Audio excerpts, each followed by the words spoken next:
14 years, Will Brierly has run SnowRunner Productions. He has worked with Grammy Award-winning artists, Emmy Award-winning TV shows, New York Times best-selling authors, international government agencies, video games, and more. He is also known for creating the first FPS, first-person soda drinking simulation, Soda Drinker Pro, which has hundreds of thousands of players worldwide and has been featured on CNN, Mashable, Game Informer, PechaKucha, Wall Street Journal, and hundreds of other media outlets. Please welcome Will. Hey, everyone. Oh, man. So it started at 4 a.m. one morning. I was really thirsty. I woke up. I needed a drink so bad. I didn't want water. I know that would have been a healthy choice, but I needed a soda. And I couldn't get one because I didn't have a soda, and Taco Bell was closed where I lived. And, you know, it closed at 3 in the morning, and I needed to get it, but I didn't know how to make a soda, and I did know that, I was thinking about first-person sodas and sodas. If I combine the two, you'd get a first-person soda. And so I decided that then and there I need to stand up and get out of bed and make this game. So I sat down at the computer and started working on it and created Soda Drinker Pro. The first 5 levels of it. This is from around 3 a.m. to 11 p.m. in the morning, in the evening. I was working on this. I made all these levels. I showed, you know, my dad. I remember him seeing it, like, oh, that's neat. And I remember showing my girlfriend at the time, now my wife. And I just remember, like, I was just eating tacos all day and drinking tons of sodas, and I made this. And so how do you play? You walk around with the WASD keys. The left mouse button puts the soda in your mouth. The right mouse button, when the soda's at your mouth, sips the soda. You get a soda meter in the upper left-hand corner of the screen. When you finish the soda, you beat the level. That's how you play the game. There's bonus sodas in the game. They don't do anything other than say the word bonus soda, but in real life they make you feel really, really good. So I put the game out, showed a few friends, and that's about it. After that, I made a bunch of other games. One day I was showing this game, Me and You, at a festival in Providence, and this fellow came up to me, started talking about soda for some reason. He seemed really cool. He was like, I run a soda club. I was like, I made a soda game once. He's like, that's cool. And that was about it. You know, we just kind of hung out, but he called me up like a year later. He's like, hey, I'm putting on a soda drinking festival.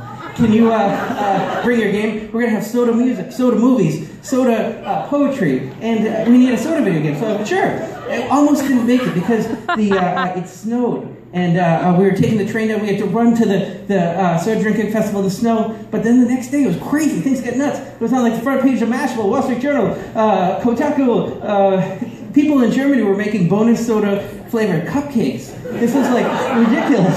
So, and I was, you know, all from just like a little dream of waking up being really thirsty. And so we just kept on building it. And people asked us to put it on Steam Greenlight. And I said, you know, yeah, we can do it, but I need 200 people to send me 50 cents so we can cover the cost of it. It's about the cost of a soda. So immediately the game was marked as spam because people didn't think it's real, but it's very real. And we used the extra money to make real-life bonus sodas that we sent to all the people who actually donated to it. And so we can see here. And we also used it to get a booth at PAX because that's where you show your video games.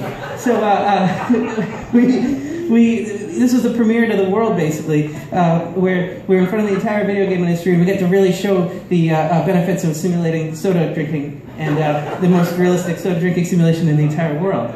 So, what we also did was we actually hid an entire game inside the game. So hundreds of people, thousands of people had this game already. They didn't know they had this other game. And what you do is you actually stand next to a rock in the second level for about 2 minutes, and it unlocks a game 10 times bigger than it that has all like beautiful hand-drawn graphics. And we didn't tell anyone about that. So like, and this is called Vivian Clock. We even did a Kickstarter for it, and it actually failed. This is actually, it's based off of a Harry Nilsson song. And so it didn't end up working out, but we actually ended up kept on making it better and just kept on working on it. So even though the Kickstarter didn't work, we still, you know, learned a lot from it and, you know, rebuilt the whole game from scratch and just kept on making more and more stuff.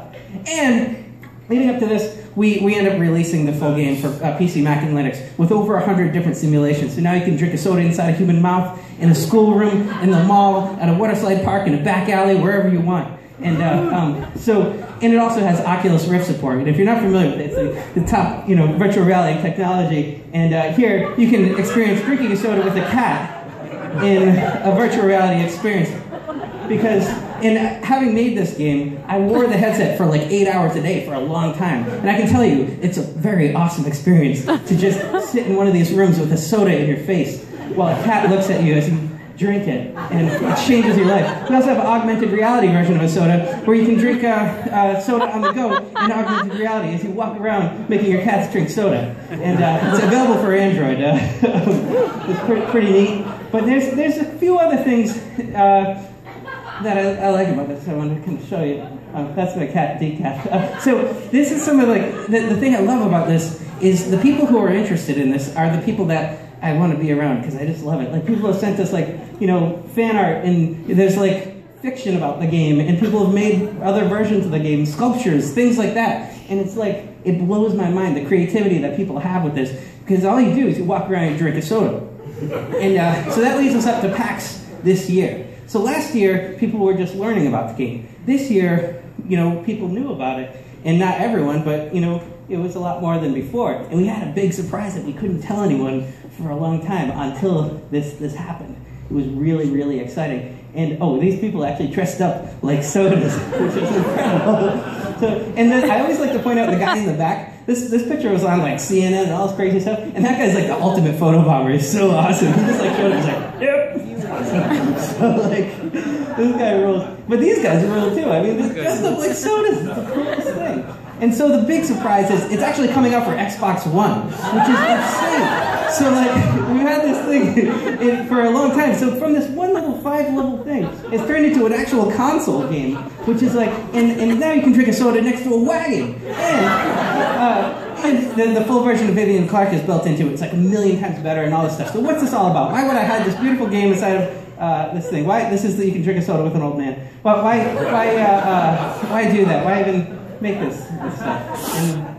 And it's a good question. Why make bonus sodas and it's but I do know, and it's because it's fun. It's like when you're a little kid and you get the toy and you open it up and you play with it for 10 seconds, but you play with the box a million years, and it's it's you can do anything with this sort of thing, and you bring your own sort of fun to it, and I love to live in a world where we have the opportunity to make soda drinking simulations and share them with all of us all over the world. But it's really fun. So thank you so much, and have a great day.